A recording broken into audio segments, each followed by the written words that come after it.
went there for the food. Yes. The Olympic Gardens? Yes. The food and the drinks.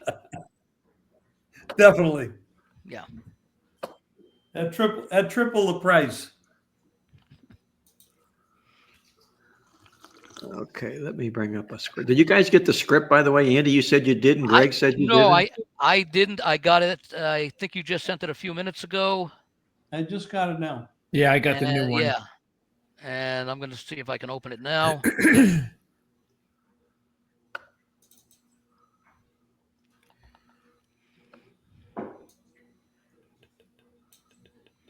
So I'm going to have to wing it. Though I kind of have an idea what's on the script. So just so you know, Jan Stevenson is confirmed for next Wednesday. Oh, so for the Masters. She'll be on the first segment, as the guest. Great. Oh, that's great. Is she doing the thing with Brady or doing it separately or just? Yeah, we're all doing. Jared, who did my golf show the last 2 years, is joining us. Jan. So it'll be the four of us, and it'll be Brady's last show. Okay. But Brady will be back probably the way Jared is going to contribute, where he might, pop in to do a couple of big events, things like that. Okay, good. I think the next big one would be the PGA, then the start of the Grand US Slam. Open. Yep. And then the British show. Yeah, because I think the PGA is now back in May. Because I think they wanted to have March, April, May, June, July, starting with the tournament players.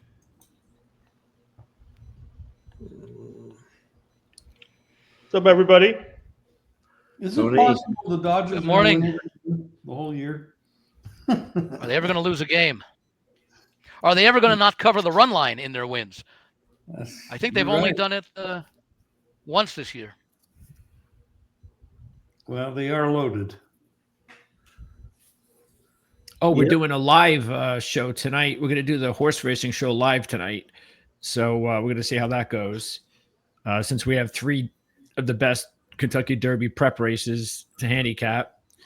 So we'll see what kind of traffic that gets. And then I might just end up individually splitting up each of the previews into 3 separate videos, depending on what kind of traction we get on the live show. Because a lot of times you do the live show and you're not able to promote it like organically like you would with the recorded shows, the on-demand shows. Yeah. You're kind of at the whim of just putting it out on live and then seeing how YouTube takes it. So I'll give it a day or two, and if the traction is good after the show goes live, then I'll stick with it. If I think it's a little lower than normal, then I'll just I'll re-edit 3 individual smaller videos just for each of the handicapping prep races. But this will be one of the biggest Saturdays of the year. I would think, though, that having all 3 of them together would be the way to go, since there's 3 races, and usually, I don't know that if someone bets the horses, they don't normally just bet one track, one race, especially on stakes days. They look to bet everywhere, with all the betting opportunities, betting locations, etc., online and physical. Yeah, well, that's what we'll do on the live show. So we're going to give them all 3 of them, and then hopefully, I'm sure it'll be fine. But we've never done a live show before where we've had an audience who usually, because we're probably getting close to, I don't know, about 1,500 to 2,000 now a show on the horse racing show. So I generally have a good feeling of what kind of traffic we should expect from it. So we'll see. That must be every horse racing fan in America then, Greg. Yeah, I don't know about that, but it is an advantage when you have a sport that suffers from and 90% of them remember Secretariat. We need that is true about that. We need to bring Mr. Ed back so we can talk to the horse. Yeah. Wilbur. Wilbur. Yes. Hey, did you guys see that? Rocky Lane, I believe, was the voice of Mr. Ed. Is that right? Yes. How the hell did you find that out? I knew it for a long time, and I actually found an autographed picture of his at some rummage sale or something. Really?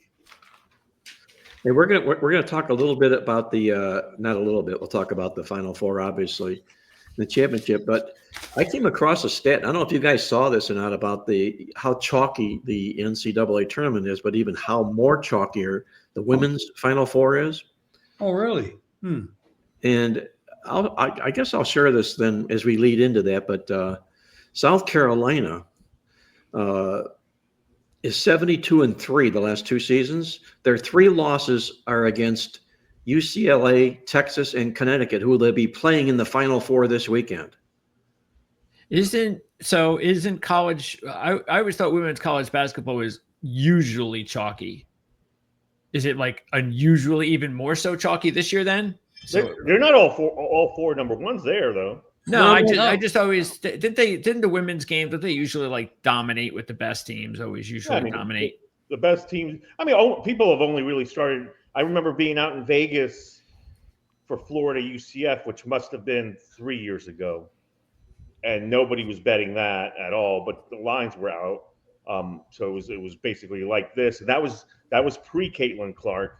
Now I think we're probably seeing people reached out and said, "Hey, are you handicapping the women's tournament?" I said no, because there's no interest until the Sweet 16. At Sweet 16, I'll take a look at matchups, because you pretty much know if you remotely. So they don't get the upsets. They don't get the Cinderella in the women's game like we do in the men until this year. No, I mean not to mention, and Ariema was highly critical of this.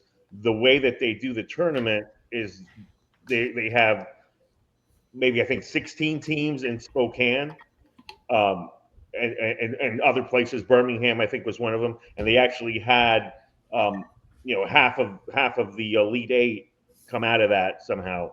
So as that game grows, I think you'll see more venues, but because of a lack of interest in the past, the actual venues it's half of the men's men's offering.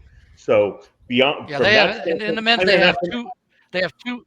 have two regional sites for the men's in each region. In the women's, right, it's just one. Like that's what I'm saying. 16, 16, 16, 16. Yeah, that's basically exactly what I'm saying. But and not to mention also the first and second rounds are at campus sites of the top seeds. Yes. So for instance, like UCLA played at Pauley, so it's like you get extra home games. South Carolina played in Columbia, so that probably changes in a few years.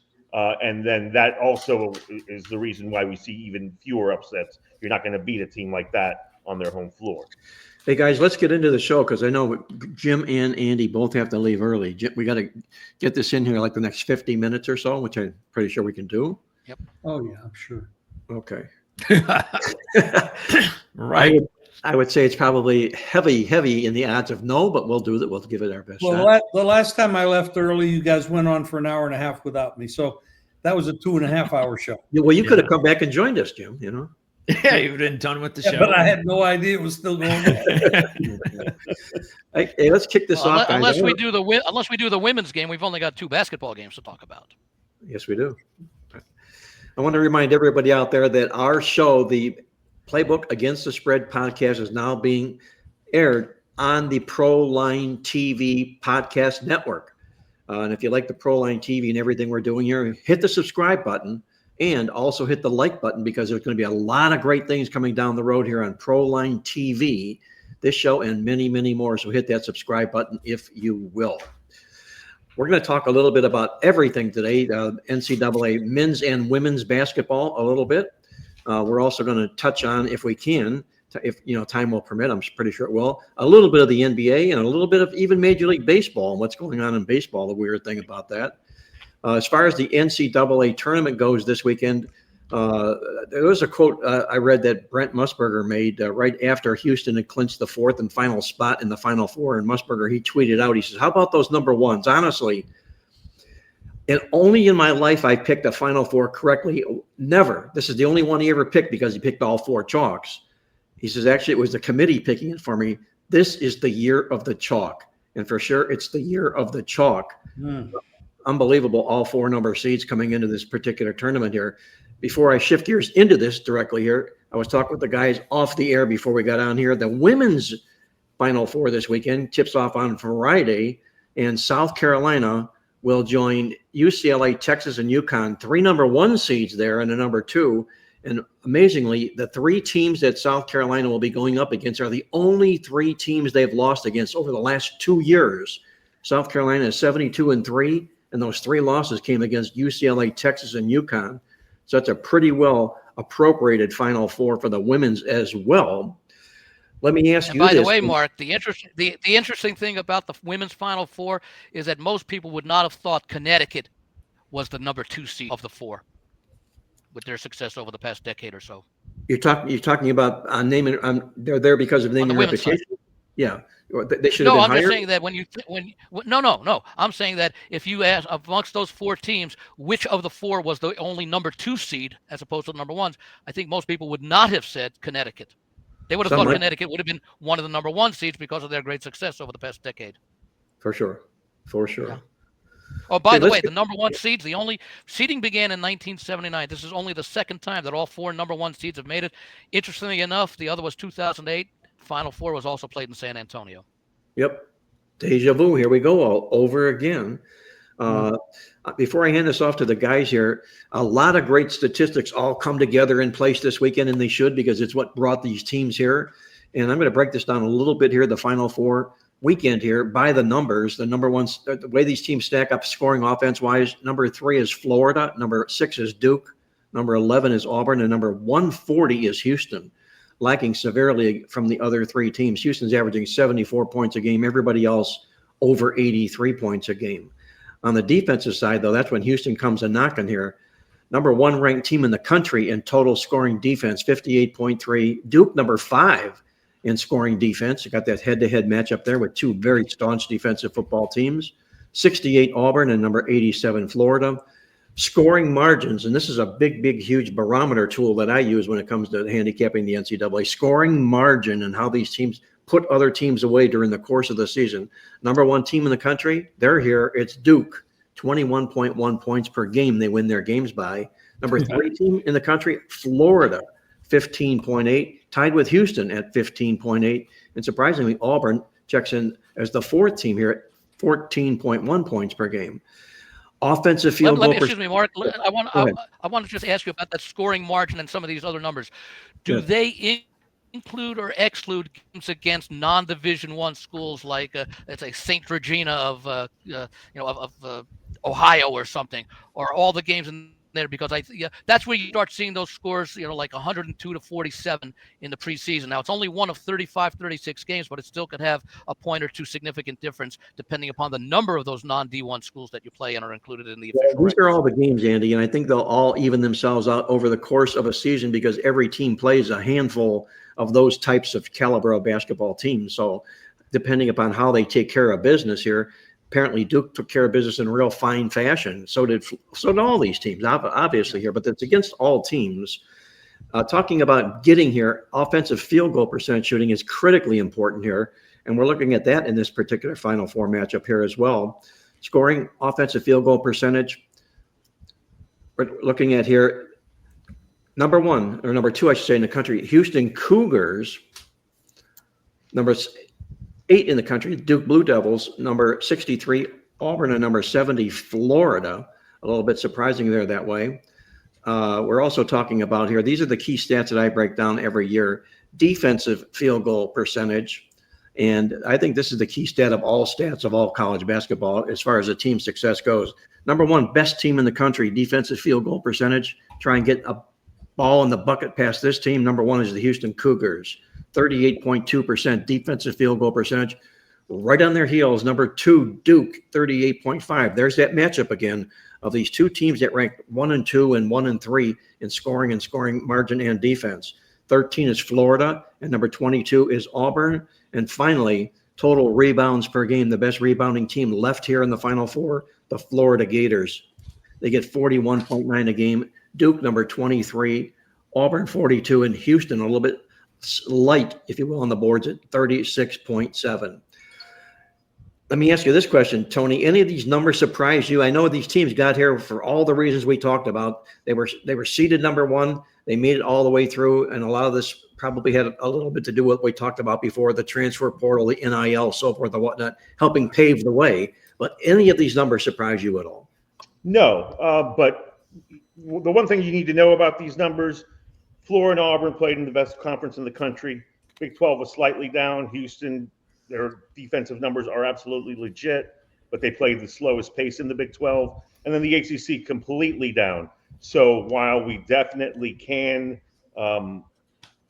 call Duke the team that's playing the best in the entire country, And has the widest scoring margin, right? From correct. The fact that they do have that is in part to the fact teams like Miami and Florida State, and even to a lesser degree North Carolina, and certainly NC State did not have the seasons that they typically have had in the ACC over the last few years. So whether that's a blip in the radar, we'll find out over the next couple of seasons, but certainly the ACC is down. Jim, any of these numbers surprised you, Jim, what I reviewed here, or are they sort of what you thought they would be like? That's sort of what I thought they would be like. I mean, I've been following these numbers all year long, but what Tony hit on is the quality of the opposition is always an issue. In the SEC, and I know they're ranked as probably the best conference, they do have some bottom feeders in that conference that some of these guys beat up on. So that's a very large conference, and they're not all at the upper tier. So there are some weak links in there as well. But all these numbers are very, very valid except for one team, and that's Auburn. And that's because of the player that got hurt. He hasn't been practicing. And even if he plays, I'm concerned at to what level he'll be able to play. And none of us are going to be able to answer that in a knee and an ankle and the arm, of course, which he didn't even use when he came back in the game. I mean, if he's 100%, then you can look at these numbers and say, okay, well, that's what you can expect. But I don't know what the hell we're going to get out of him. And he's really good. For a while, they were saying he was as good as Flag as far as the most valuable player and best player in the country. I don't know that he's going to be at that level this week. Yeah, impact-wise, Janai Broome has had as much or more of an impact than Cooper Flag, and both are great.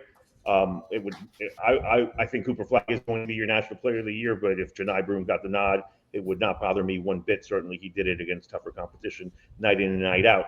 But to piggyback on what Jim is saying there, it would be entirely at Bruce Pearl's discretion and to his advantage if he just says, hey, I'm not going to let you guys see what he looks like. Because Friday, I believe, and potentially Thursday, but certainly Friday, Final Four practices are open to the media. This is something that is essentially along the lines of Super Bowl practices and whatnot, where it's a media event and you have everybody congregating in San Antonio to interview all these teams, and it's what it is. It's a spectacle for college basketball, and mind you, it's probably a little outdated now, but that's how the NCAA has structured this for decades. So if Pearl says, well, I'm going to play Janai Broome because he's earned that right to go out there at 70%, but I'm not going to let you or Florida find out exactly what he looks like, then we're screwed in terms of wanting Broome's actual health and status as a determining factor to play into our thinking, which I know Jim and I have talked about this. We kind of know what we want to do with Duke Houston, but Florida Auburn, yeah, of course, you want to know what Auburn's best player, considering he's the most impactful guy on both ends of the floor, looks like. And, you know, him coming back probably with a shot of Novocaine or whatever it is to numb his things, and hitting a three-pointer isn't going to do much for us a week later against the Gators. Greg, what's your thoughts on this Final Four as we head in here? I know your Florida Gators are still alive, and I know you like them real well moving forward here. Do they have enough left still in the tank to cut down these nets? But excuse me, Mark, did you want me to comment on those stats? Because there's one that I don't know that you mentioned. Very Go right ahead. Go ahead. Three-point field goal percentage. The way the game has changed, I look for teams that are very good. Houston will surprise people. I think they're like number 1 or number 2, just slightly under 40%, but also defensive 3-point percentage is important. We saw what had happened with Alabama, and when they went up against a team that could play some defense versus teams that didn't really play the same kind of defense that they do. I think that more and more as the game evolves and we start using the analytics, 3-point percentage for and against is going to be a critical factor. Let me ask you about the 3-point percentage. Who's the most reliant on the 3-point offense, and who's the least reliant on the 3-point offense? Obviously, we have 4 great teams here. I would So say probably Florida shoots the 3 more, but what Andy just said, this is the best shooting team Kelvin Sampson has had at Houston, because you have an LJ Cryer and other guys who shoot it much better than they have had. I had a friend of mine who's asking my opinion on these things. He's like, well, he's a big North Carolina fan, so he's like, I just want anybody but Duke, and I don't think Houston has the firepower to beat them. I said, well, yeah, they do. First of all, anybody in the Final Four can beat Duke, and Houston is got the X factor in that Duke hasn't seen a defense like Houston. So from that standpoint, yes, Houston can win this game and slow it down and take Duke out of its element. But as Andy said, 3-point wise, don't sleep on them, because they've got guys that can make them, and they really haven't had that. Even when Houston took a shot at the Final Four, Jamal Shed got hurt in the Duke game, and had he not gotten hurt, maybe they win that game. It was certainly closer than a lot of people thought, but he got hurt in game, and he's not much of a shooter. He's in the NBA now, but mostly because of his defense. This particular team has a bunch of weapons. But Florida can shoot it. Auburn has shooters, and certainly, if you look at all these teams, Duke can pull it up as well. Tyrese Proctor, his shooting has been the X factor in why they're blowing out teams. well, my point that I was leaning to there is it is a very fickle stat, and you'll have teams like BYU came out in the first game. They think that 19 out of 34 threes, and then in the final game, I think they shot 4 out of 34. So it is a very fickle stat, and the backdrops are difficult because they play in big stadiums, and that team that if they don't get their norm, if they don't go to where their norm is, they can either shoot 45% or 15%. So it is a very difficult. My point is, maybe we should look at a team that has more things covered in their offense than just depending on the 3. Well, look, there isn't an Alabama here. And me and Greg were on the BYU bandwagon, and we got embarrassed in that BYU-Alabama game because of what you just said. Alabama hit 25 3-pointers, and BYU had its worst shooting game of the season. If that doesn't go that route, I think BYU wins that game. But the bottom line is, in this particular Final Four, you've got a Houston team puts its emphasis on defense. You've got a Duke team that, everybody looks at all the pretty lights of all the freshmen that they have. Terrific defensive team. Auburn, really good defensive team, especially if Broome is healthy as a shot blocker. And Florida, I think, is the weakest defensive team, but they've got a ton of size and can kill you on the boards. So from that standpoint, Jim, to answer your question, all 4. I don't think the 3-pointer is as big of a deal as it would be if we did have an Alabama here. Okay. And all 4 teams against the 3-pointer are outstanding, barely 30%. In fact, both Florida and Auburn for the season, slightly under 29-something% defense. And that means that you're forcing teams into taking bad 3-point shots, or they're forcing them to play from behind and take any time they have an opportunity for a 3-point shot. And that's where the defensive number comes in. Yeah, and most of these teams have dominated competition. So you have teams trying to get back into games with bad 3-pointers. So from that standpoint, that goes in line with that stat. That's a good point. Yeah. All right, guys, we're going to move this on here. We're going to move over to the NBA side of things. But before we do, any closing thoughts on this tournament? What would be a surprise to you? What do you foresee happening this Final Four weekend, and perhaps even into the championship game? Greg, I'm going to start it off with you. Well, I'm a little bit surprised, but not maybe too much, that the line in the Duke-Houston game has gone up.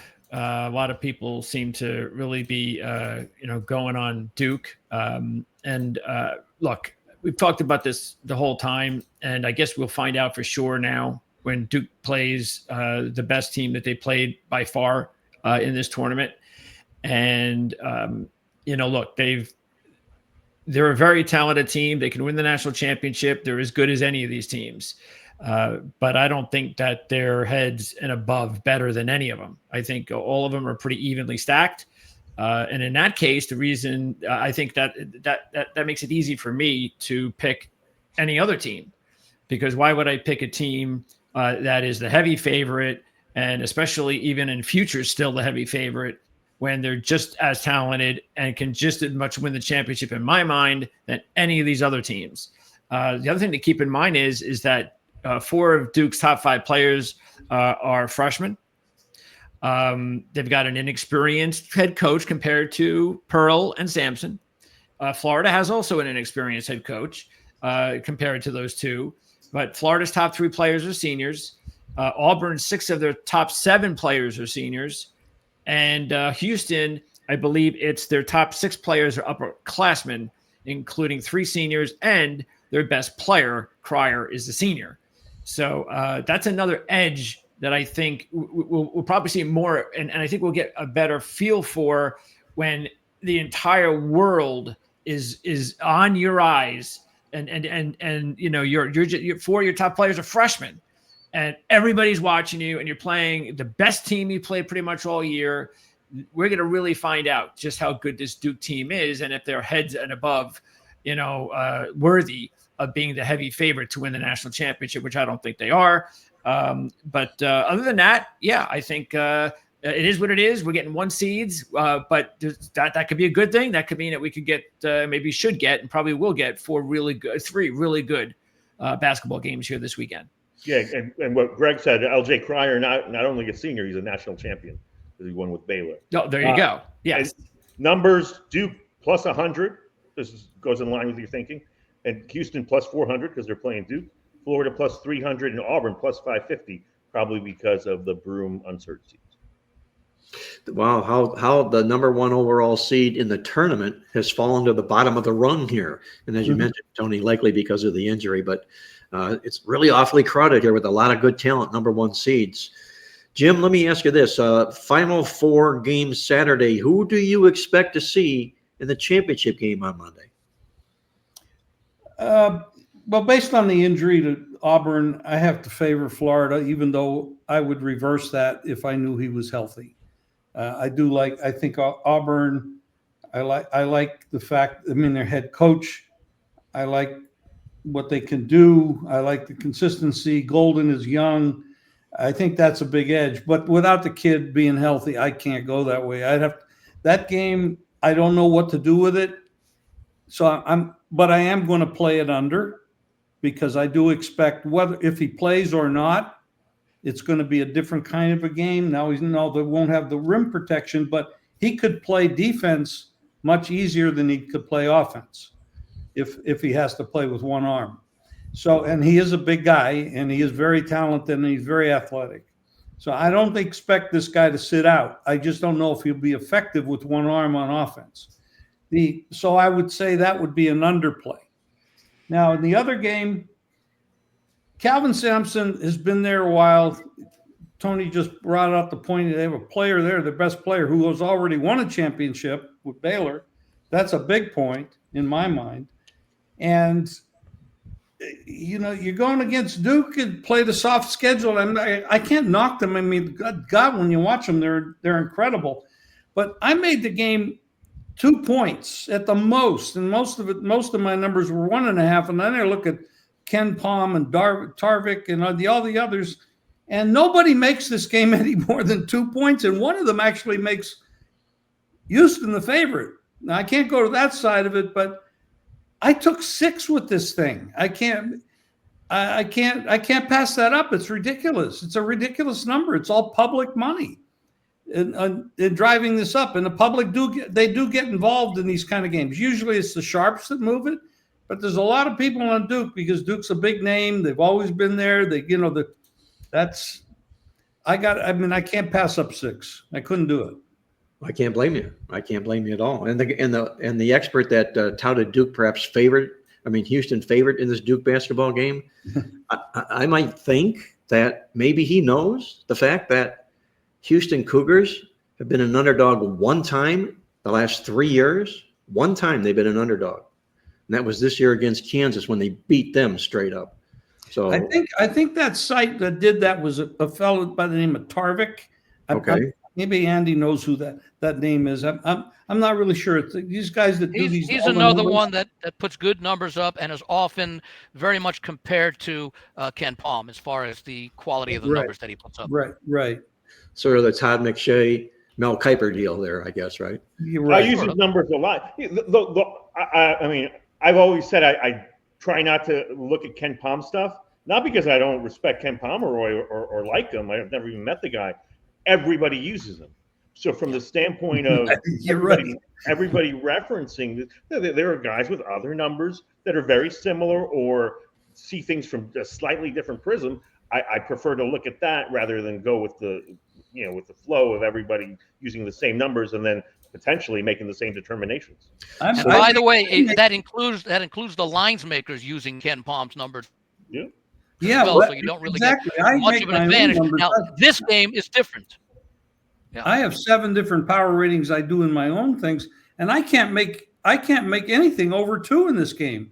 I mean, it just, I look at this and say, where the hell is the number coming from? And it keeps going up. So Duke's a very popular team right now, on a roll here, Jimmy, and the public loves hot teams on rolls, I guess. Well, remember, Duke has, Houston. Duke has already beaten Arizona twice, a pretty decent team, and they beat Auburn, albeit at home, back in January. So it's not as though they don't have a body of work that shows that in the non-conference quality games, they did lose to Kentucky. They did beat Kansas, but I wouldn't put Kansas in the typical type of Kansas team. But Duke has shown in their non-conference schedule that they are more than capable of beating the quality teams that they go up against in situations like that. So, Andy, who do you have going to the final or the championship game on Monday out of Saturday's card? Which 2 winners do we look for? Well, I have a nice future on Houston. The problem I have for Houston is we talk about defensive numbers, and of the other 3 teams, the one team that matches up nicely defensively, statistically, is Duke, the team they're playing. So that whereas Houston might have an advantage defensively against a Florida or an Auburn, they don't have that advantage or any significant advantage against Duke. And offensively, Duke is clearly the better team. Now, yeah, it is true that Duke has not seen Houston yet, but you know what? They have something in the games called second halves, and we have seen Duke when they've had to. You've been in reasonably competitive games. They have been able. You go back to the time when they used to go touch the floor under Coach K in the last 5 minutes of the game. Duke has been outstanding at playing the kind of basketball they need at the final few minutes of the game. And you could say the same thing about Florida in the other game. I'm hoping that we get decent news about Broome for Auburn, because I do like Auburn in this game. The concerns we had at the end of the regular season, and maybe it was a lack of I don't know, just interest or something along those lines. They knew they had a number 1 seed locked up, although I disagreed with them getting the overall number 1 seed. But then again, the committee may have looked at the same thing. Auburn seemed to have wiped all that off in their 4 tournament games so far. I look at Florida. They had much more of a struggle than a lot of people thought they would have against a very good, although not quite at the level of the last few years, UConn. And then, of course, that game against Texas Tech was another situation with Texas missing 8, or they might not be here. So I have a little bit concern about Florida, and maybe it's the inexperience compared to that of Auburn. So I'm looking at Auburn against Duke in the finals, all things considered. And Greg, what's your 2 teams playing in the championship game on Monday? Just a note, in Duke's 3 losses this year, the team, all 3 teams that they lost to, all shot 40% or better from 3. So keep that in mind, and that's not a surprise. I mean, if you're going to beat Duke, you better be on your shooting game, which obviously Alabama was not. Sort of like where Houston is right now. I think they average 39% themselves as a team. Yeah, they're one of the better teams, right. No question. But they got to make sure it counts when the game. Yeah, I'm sticking with my preseason, with my pre-tournament pick, and there's not really anything that has swayed me. So I'm gonna stick with Florida and Houston in the final, with Florida winning the national championship. I actually think those 2 games that Florida played that were really tough. Same thing with Houston, but more so for Florida. Because I thought, Texas Tech is a really good basketball team, and they showed an awful lot of guts and determination and championship medal to come back and win that game the way they did against Texas Tech. Texas Tech was on a roll. They looked like they had the game. So I thought that really meant a lot because we're going to find out what happens to, say, Duke if they get themselves in a situation where they're behind going into the second half or midway through the second half. With those freshmen, are they able to come back against a veteran team and a veteran coach? So I'm going to go that route and see if Florida can win the national championship. Tony, Monday championship game. If Houston beats Duke and makes it to the championship game, what sort of a dog are they against either Auburn or Florida? I would say Auburn, having beaten Florida, Janai Broome playing and looking good doing it, probably a 2-point favorite. Won't be much. Remember, Houston is a odds maker darling too. You like you mentioned, they haven't been dogs much over the past few years, and this is probably their best and deepest team. I have Duke. I have Houston and Auburn in my brackets as the finalists, but I did not expect to see Duke here, and I was counting on a healthy Janai Broome, and Auburn is my champion. So all bets are off at this point. I hope my brackets do well, but I'll be taking this on a game by game basis. I do think Houston's going to cover, so that would be my best bet. From a betting standpoint, these games should provide in-game live betting opportunities that will never end. It's been a gold mine for me. Oh yeah, they just sit there in front of the computer and watch what the hell's going on. I mean, this should be a gold mine from a betting standpoint in game. Gator friends of mine, Texas Tech gets up 10. Are we done? No. And I think at this point, I think Texas Tech wins by 2 or 3 was my response, and then obviously the Gators pulled away, and they hit their last 4 threes, so got to give them credit. But Texas Tech missing the front end of one and back-to-back 1-and-1s. Exactly, those 1-and-1s were killers when it was killers. Fatal. Yeah. All right, guys. For what it's worth, I'm going to put. Houston I think that one of the things with.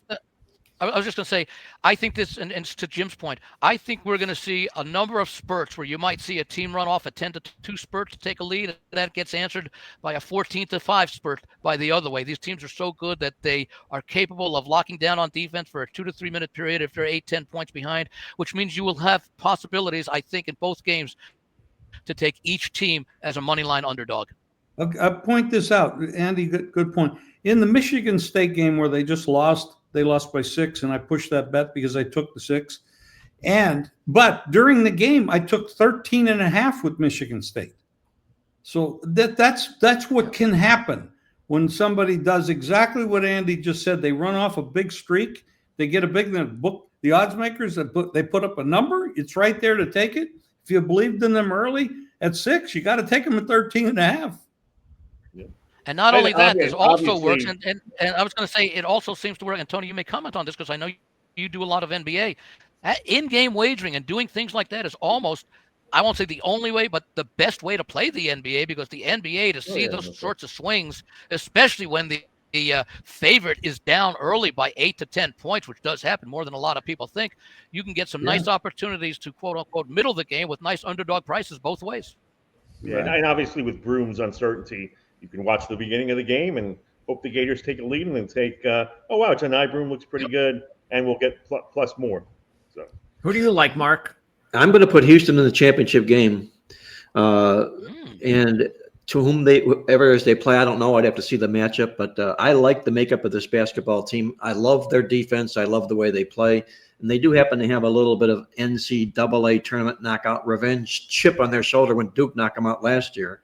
I'm sure Calvin Sampson will remind them of that. So put me on Duke in the champion. Put me on Houston in the championship game. Bye Duke. Okay. And also want to remind everybody that we haven't scheduled it yet. But we are going to do a live show. I guess either on Sunday or Monday. We'll have to converse and figure out if everybody is available or if anyone's available. I know Jim and I will definitely do a championship preview on the network. But again, it's either Sunday or Monday, and we'll see if any of these other fellows will join us. So make sure to subscribe so you can join us for the live show. Okay, guys, let's go over to the NBA side of things. I know Andy's got to be out in about 20 minutes and Jim right after him as well. So see if we can squeeze all this in. We got a lot of good stuff to go over here in National Basketball. We're winding down into the stretch run of the season here as we're coming into this particular weekend. And there's some big conference spots open, if you will. The biggest battle is for the 4, 5, and 6 seeds in the Eastern Conference, and those are critical seeds. The number 7 through 10 seeds are all locked. They're just playing for positioning between the 7 and the 10. On the Western side, Oklahoma City, hands down, the best team in the NBA. And they've done it without a full deck a lot of the season here as well. So we'll see whether or not they can maintain. But there's only 3 games separating the number 3 and the number 8 seeds.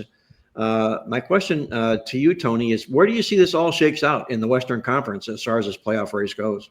Well, it would have been a lot easier to handicap this if the Nuggets had held on. I mean, one of the best NBA games you'll ever see late last night, double overtime. Timberwolves won on a legitimate foul because Russell Westbrook closed out too hard on what's his name from Shai Gilgeous-Alexander's cousin. But the bottom line is he made 2 free throws. Minnesota wins by 1. Westbrook missed a layup. And Nikola Jokic, I don't know if you heard, 60-point triple-double. So because of that, the Timberwolves are now 43-32, which means they're 44-32, which means they're 3 games back of the Nuggets. You got the Lakers, Grizzlies, Warriors right there, Clippers as well. So that's going to be, to me, the best race, even better than what's going on in the East with the teams that you mentioned jockeying, the Pistons, Pacers, Bucks. But you got the Lakers also trying to climb. Rockets looking pretty good for the 2 seed if they hold on strong.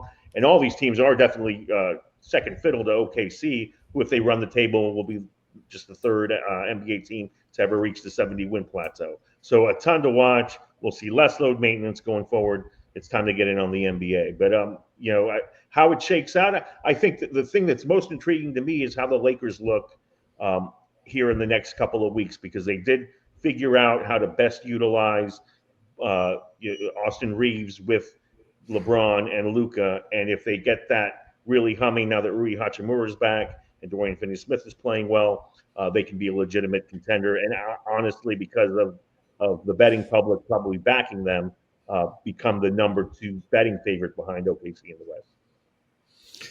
Andy, your thoughts? How's this going to shake out here in the NBA? Maybe perhaps more so in the Western Conference.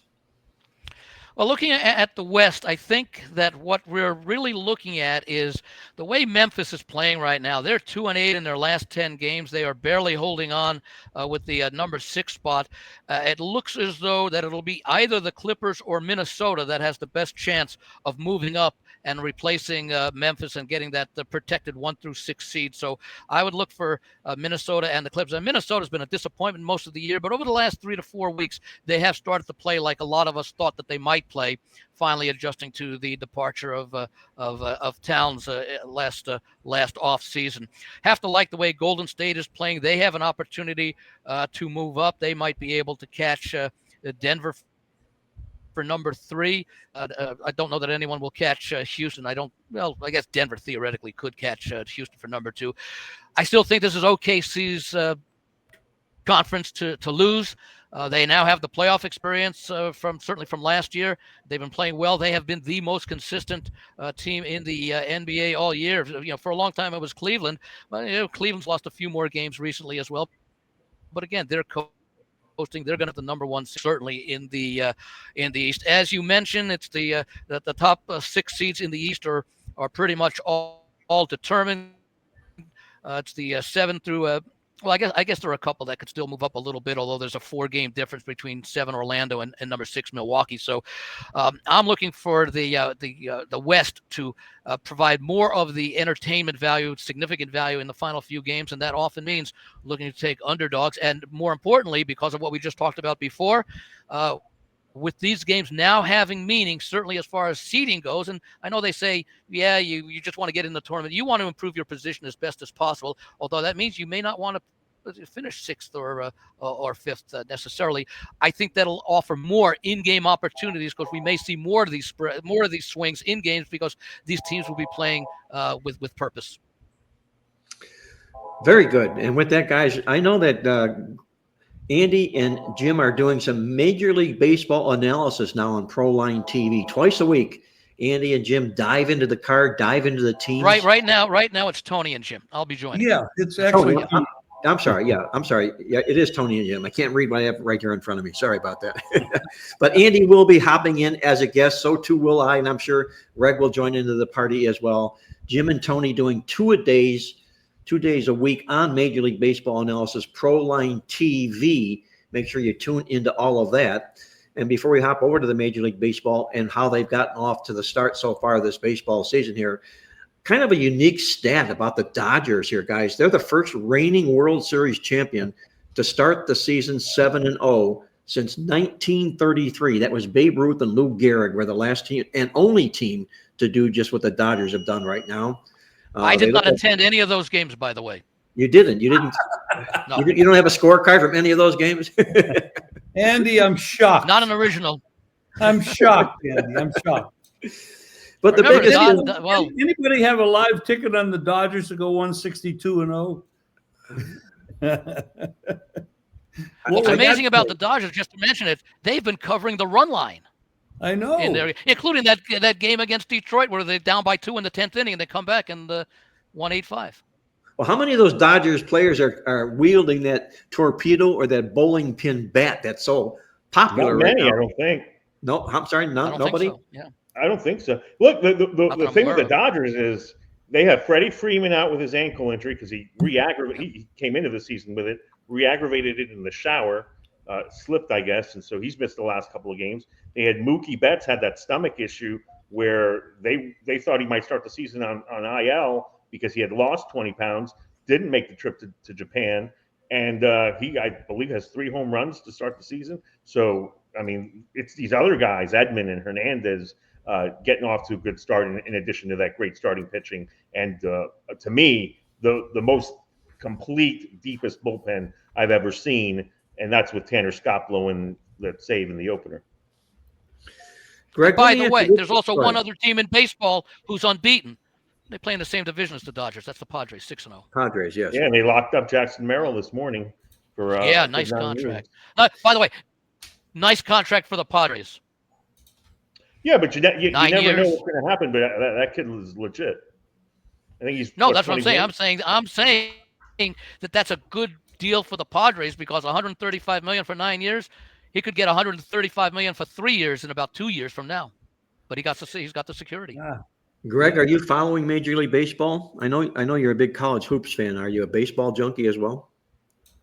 I pay attention to my team, which is still trying to get its way back from having to mortgage their entire team after winning the World Series a few years ago. But I'm used to it, being a Montreal Washington fan. This is the history of that franchise. No matter where they play, they always have to sell off their top players. So yeah, that's the one main team that I zero in on. And since things haven't been going too well for them the last few years, I haven't exactly been keeping up with the league as much as I should. I keep in touch with them a lot. That's all I do. I follow every move they make from their minor leagues, everything. But they still have a little ways to go. Do you delight in the suffering of the Braves a little extra then?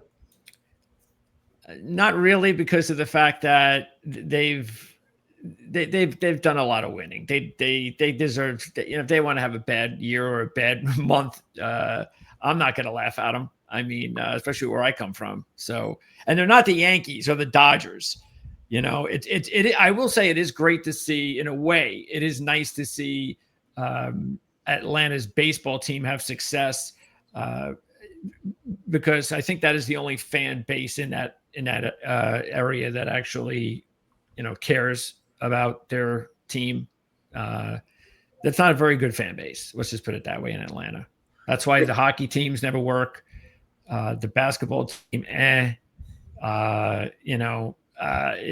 not, but I think, it's amazing. They've had one hell of a dynasty. If you really think about it, they've had a run that has lasted almost like 30 years. Yeah. They've had some bad years, but the amount of winning that the Atlanta Braves franchise has had since I can recall, Ted Turner and the TBS and, the bad days, it's just been amazing. It really has been. Wasn't a lot it of like that 11 or either on 12 straight dogmatic. National League East division titles? So they were exceptional for a long The time. 90s into the thousands. Yeah. Those are the Bobby Cox days. Yes. Hey, Jim, let me ask you this. You look at these torpedo bats or these bowling pin bats they're playing with right now. Is it just me, or do they look like they're illegal as hell? Well, they're not illegal since Major League approved them. But Yes.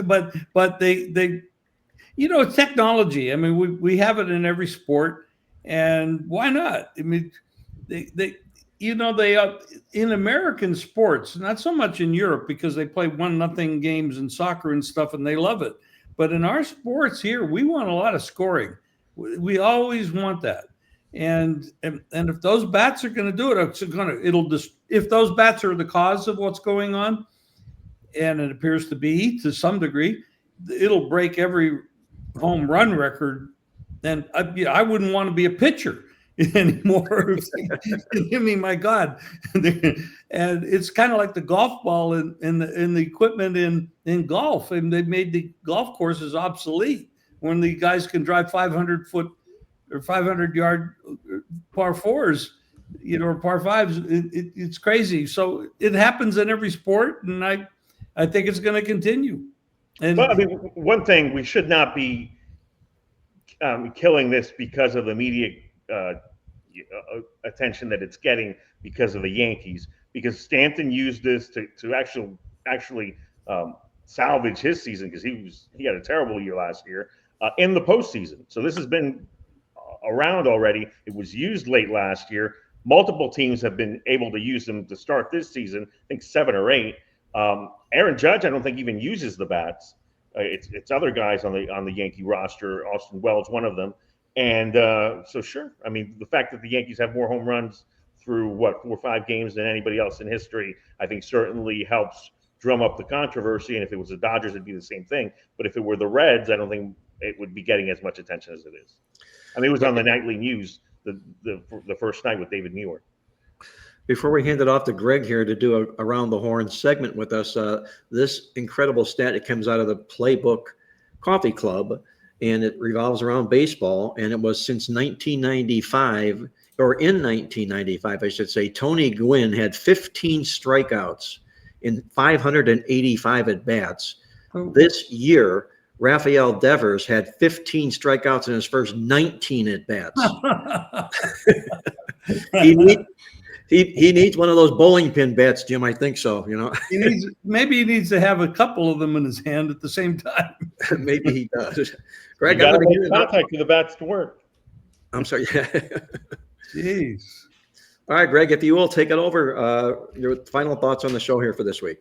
Okay, so before we get into the shorts, just want to remind everybody not only to subscribe, but also you have the opportunity now, since we are a monetized channel, where you can take a look at the thanks icon on the bottom of the video that you're watching right now, and you could donate. It's basically an opportunity for you to sponsor the channel. It's your way of supporting us. You can donate anything from $1 to $50 or more or less. Not less than $1. That's about the limit. But the bottom line is you can do that anytime you like, for whatever reason you like. And we obviously support or obviously thank you for your support. But if you can't, and all you can do is subscribe, like, or share the video, of course, we welcome that as well, including your comments, like we see either through our videos, and we get a lot of comments from some of our more popular channels, videos, including our horse racing videos. Matter of fact, we had a horse racing fan who made a comment on the Coffee Club Daily. This was about a week or two ago when I saved this for about this time of season, because we have the 3 biggest Kentucky Derby prep races coming up on Saturday. We're going to have a live show coming up tonight at 7 o'clock Eastern here on Proline TV. So you can join us if you're a horse racing fan and you want to know what we think about the 3 big races this weekend. Kevin R. from Indiana dropped this line to Sports Chat with Mark. Hello, Maestro. As the Coffee Club is so brilliantly evolving and expanding to all sports, how about a segment on horse racing? Possibly a road to the Derby. I will help you get started. I don't know if you've seen the Holy Bull a couple of weeks ago. I mentioned to you, I have owned horses in the past. I have never seen, and I mean never, seen a horse make 3 moves in a race and run off. I will put my reputation on Burnham Square will win this year's Derby. In the words of the infamous Bill Raftery, you could take it downtown and print it. Best of luck on your nomination. Mark says, thanks for the heads up on Burnham Square. I now have him on my futures playlist. He was referencing Mark's nomination into, or I guess is, how is that going, by the way, Mark? You're being nominated potentially for the Hall of Fame. Are we going to wait like a few years for them to make up their mind on that? Yeah, you're going to probably have to put me in there posthumously. I don't know for sure, but okay. It would be for the class of 2026, and it's all still kind of in the feeling out stages and so forth and whatnot. So I get more by football season. Once the 2025 class is in and nominated, I'll have a little bit more to say on that. But right now, it's still in the formulation stages. Thank you. Well, Burnham Square, by the way, raced in the Fountain of Youth following these words from Kevin. This is the race before he's racing this weekend. Did not fare very well. Only finished 4th. And so I was disappointed in his in the way he looked, because he did look really strong in winning the Holy Bull. But this week, he's going to be in the Toyota Bluegrass Stakes. That's going to go off close to 6 o'clock on Saturday. And there's a really good competition in that race. Matter of fact, if Burnham Square does not finish like in the top 2, he may not even be in the Kentucky Derby. Not be eligible, huh? Wow. Yep. So this is a big race. Reputation. What's his price? He's 4-1. 4-1. Okay. And are you and John going to preview that on the horse racing channel? Your show here? Yeah, we're going to do the Bluegrass. We're going to do the Wood Memorial and the Santa Anita Derby races this on the show tonight at 7. And if you miss it live, obviously it'll be available on demand like every other show. But right now he is right now actually in a 7-horse field, he is the 5th choice, even though he's 4-1. So you have a 5-2 shot, 2 3-1 shots, a 7-2 shot, and then he's at 4-1. But it doesn't mean he'll go off at that. Of course, these are just the money line numbers. So we'll see. I like him. I actually think out of the 7 horses, he's one of the 2 horses I'm going to pick in the race. So I do like him. I see exactly what Kevin's talking about. But he's coming off a disappointing finish in the Fountain of Youth, and we'll see if Kevin will get some justification this Saturday around 6 o'clock. Nice. All right, so now let's move on to our shorts. So we're going to start, of course, with this is when we go around the horn and find out what our handicappers have to say in 1 minute or less. They can talk about anything they like. They can make a pick, whatever they want to do. Of course, baseball has started. So now baseball picks. By the way, you can check out our channel for all sorts of baseball picks. Shorts usually are the way that they'll come if they're not during the shows that Tony and of course, Jim will be doing. Andy will be joining them. But during the week, anytime they want to give out a pick, like Jim has been doing, it'll be in short format. So another reason to subscribe to the channel, because you never know when he's going to give. Any of these guys are going to give free picks, free shorts all baseball season. So I'm not saying any of these guys are going to be doing short baseball picks here, but we'll find out right now, starting with Mark. So what do you got for us, Mark? I have to get out of here. Okay, Andy, real quick before you start this and leave, are you in tomorrow? What time? For the show. Yeah, I know. What time is the show? That's why I'm asking. I think we're going to try to do it at 9 a.m. Pacific. Let me think about it. Get back to you this afternoon. I'll try for 9 a.m. Email me. We're good. Yeah. Okay. Okay, Andy. We'll start with the short. And I sort of alluded to this a little while ago, talking about the Dodgers and their great start, and that's playing them on the run line, which so far has cashed 6 out of the 7 wins. The lone exception was that quote-unquote traditional opening day last Thursday when they beat Detroit 5-4. They even covered when they gave up 2 runs a few days later in the series finale to win 8-5. I think when you look at some of the prices that you have, especially when the Dodgers are at home and they may not get that last at-bat, and very often they won't need that last at-bat, you can get them probably at a small plus price, anywhere, say, from between plus 105 to plus 120 or so, or have to lay a very small number. If they're like minus 170, minus 180, you might be able to get away with laying minus 110 110 to 120. Now, the thing with the run line is, I know a lot of people say, well, you want to take the plus. You don't want to lay the -1.5. But when you think about it, in virtually every situation, you are better off laying the 1.5 because there's only one situation in which you end up worse. And that's when you lose a game by exactly 1 run. When you win the game, you're going to end up collecting a little bit more if you're getting a plus price rather than laying a price. And on the other hand, when you lose the game outright, you're losing less by laying the 1.5, let's say at -120, as opposed to laying the Dodgers at -180. So that's going to be something that I'm going to concentrate on and check it out throughout the first 40 to 60 days of the season. Very good. All right. So, Andy, I know you got to run. Appreciate your time as always, and we'll look forward to catching you sooner or later on the baseball show. I'm going to try for tomorrow, guys. Have a good day and good luck again with the basketball. Thanks, Andy. Thanks, Enjoy Andy. the Final Four. All right. Next, let's go to Jim. Yeah, I have to get out too. I got a lot to say, but I can't say it in 60 seconds. We won't talk about the nil or the portal because it makes me sick. Baseball, I got a couple.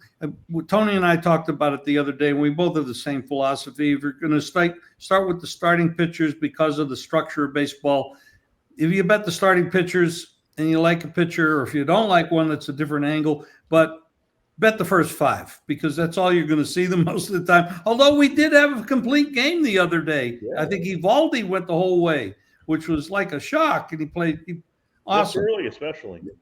Pardon me? This early, especially, yeah. Yeah, I was. Did he have limited pitches? I was really. He did not throw 100. He was under 99. A hell of a game. I've got a couple first 5 today in the Final Four, which is the big deal. I'm not too sure about Auburn, what they can do. I would like Auburn in the game to win the game if I knew Broom was going to be reasonably healthy.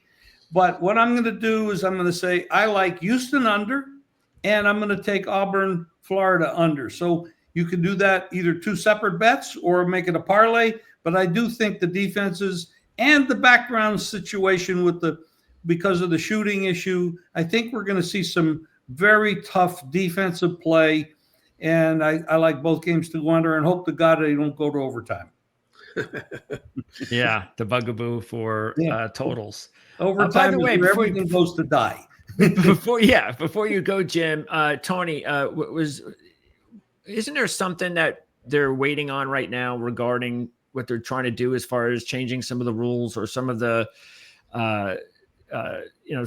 as far as, again, something to do with nil, but not necessarily. I've been hearing this thing in some of these press conferences, especially even in football. They're talking about they're waiting for this court case to end. It's coming soon. And it's going to decide exactly some interesting changes that might benefit them moving forward. Have you heard anything like that? I will say this just to answer it very quickly.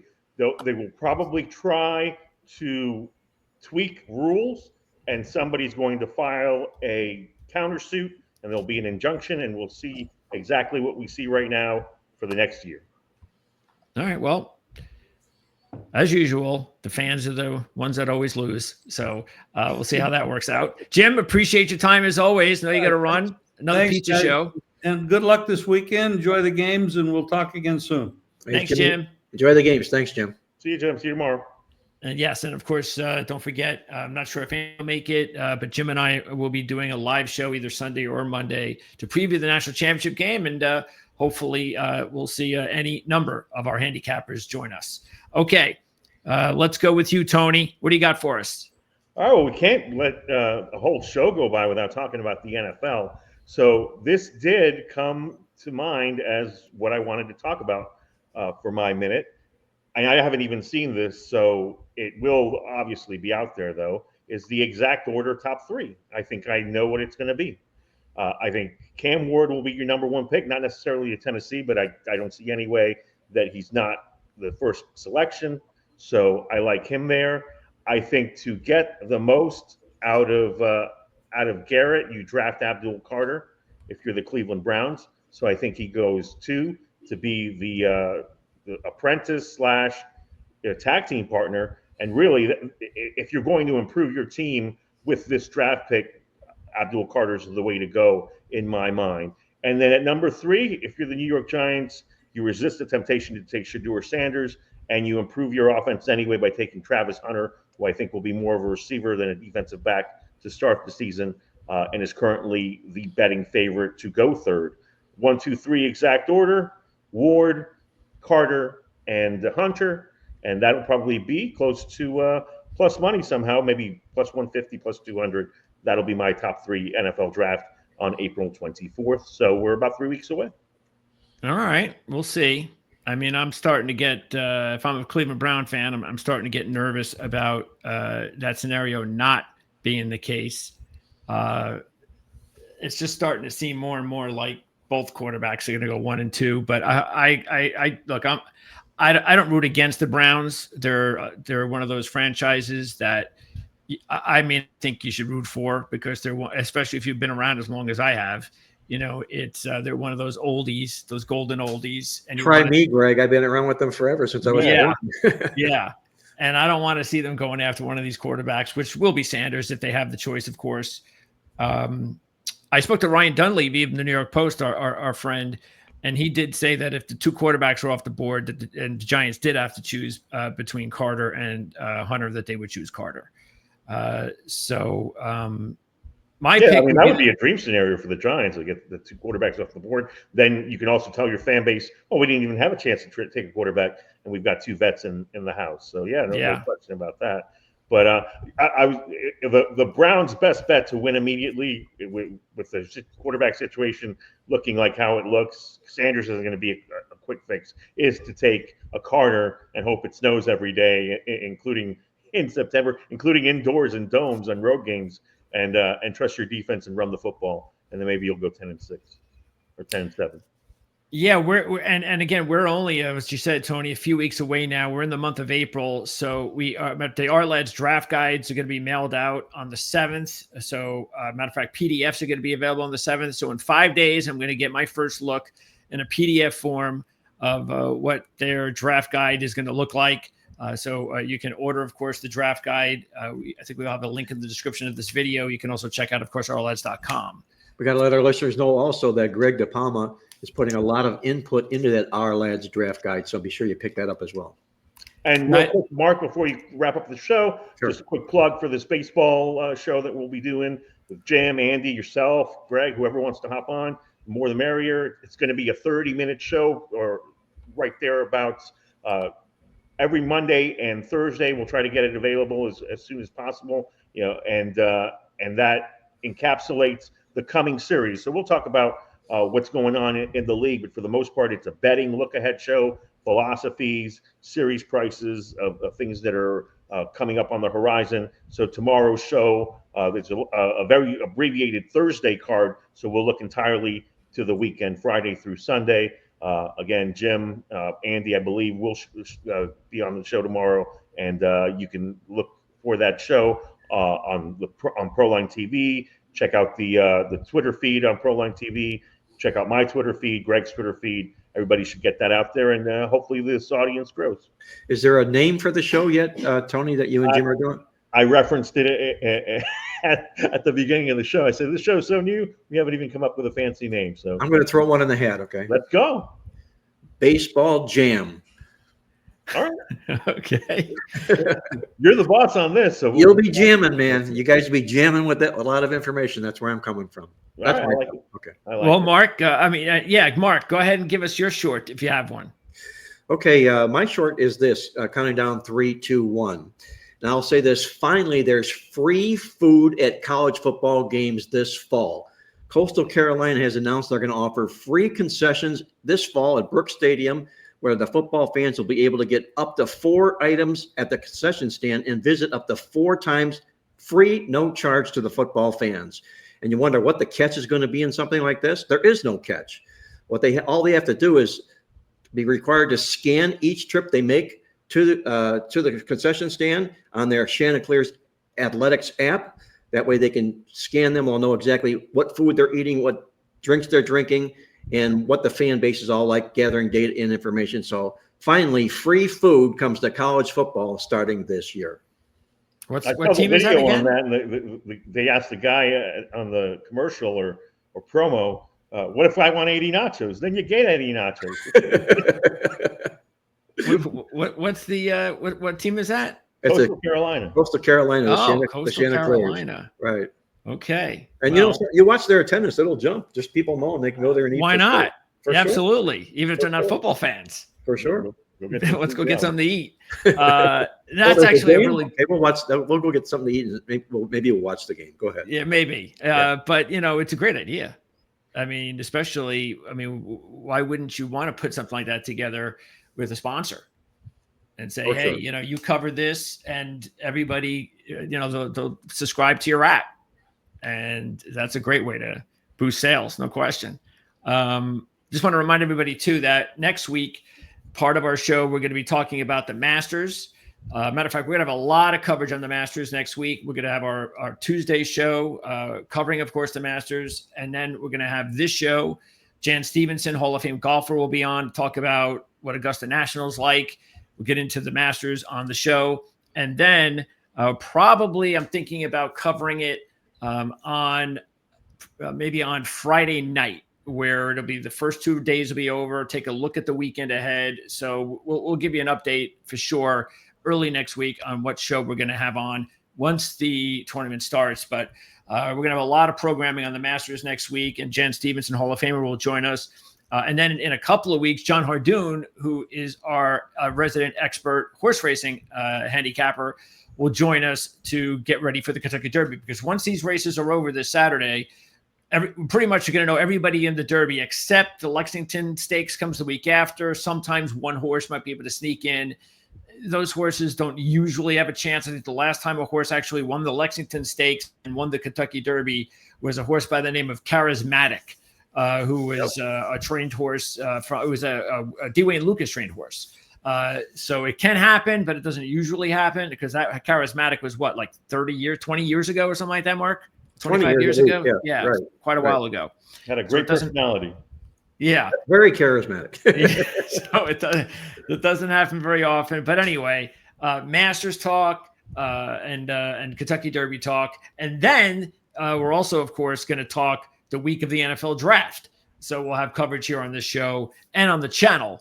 For sure, I'm going to get some of the guys over at Our Lads to come over here. And I know we're trying to talk to them about doing some programming over there. So even though it's not football season, we're going to be talking a lot of football here on the channel and starting in a couple of weeks when things start picking up for the draft. So that's going to wrap it up, Mark. I'll let you take over. Not to tip your hand at Our Lads, but I'm going to say, and they evaluate players for their ability, not where they fit when they do their draft. I'm pretty sure it's that way. And I'm going to say that the player that they're going to evaluate for ability will be Travis Hunter on top. You mean who they will have their highest rated player? Yeah, yes, highest rated player. Yes. Well, let's see. Let's see if we can check that out, because they have their most recent top 32 out. So let's see who they have. Let me go ahead and set it up here. So you think it's gonna be Hunter? So let's see. Probably. Who, by the way, says he will be a wide receiver. He wants to be a wide receiver. Well, he wants to be a wide receiver because of the fact that that's where the money's at. Of course, he wants to be a wide receiver. I mean, with his skills, you throw him out there for 15, 20 plays if you can do that. 15, 20. Yeah. But he actually, the way he's talking is he wants it to be just like it is in college. Never going to happen. When you get this answer from Mark, I do have a question around the draft for you. Top player on the Our Lads board, Greg. There it is, Travis Hunter. I like the way they think. I know the way they think. And look where the quarterback is. I don't see him yet. Wait, where is he? Probably where's the first quarterback. Wait, I don't see him. Probably 20th or later. Where's the Oh, there he is. Number 11. That's Cam Ward. Where's the second guy? Well, I don't see him. Up 16. So their top two rated quarter. And look, this is really the way it should be, but it's a quarterback driven league, and they could very well end up going 1 and 2. And it looks like Travis Hunter, though, looks like he's going to go 4. That's pretty.